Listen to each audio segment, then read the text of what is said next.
শ্রীরামকৃষ্ণের অমৃত বাণী। শ্রীরামকৃষ্ণ বলতেন, সকলকে ভালোবাসতে হয়, কেউ পর নয়। সর্বভূতেই সেই হরি আছেন, তিনি ছাড়া আর কিছুই নাই। শ্রীরামকৃষ্ণ বলতেন, সহ্য গুণের চেয়ে আর গুণ নাই।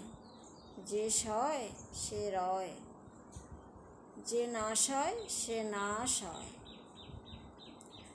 তিনি বলতেন, ভগবান মন দেখেন, কে কি কাজে আছে, কে কোথায় পড়ে আছে তা দেখেন না, ভাবগ্রাহী জনার্দন। তিনি বলতেন, তার কাছে ব্যাকুল হয়ে প্রার্থনা করো, যাতে শুভযোগ ঘটে, অনুকূল হাওয়া বয়। ব্যাকুল হয়ে ডাকলে তিনি সব সুযোগ করে দেবেন।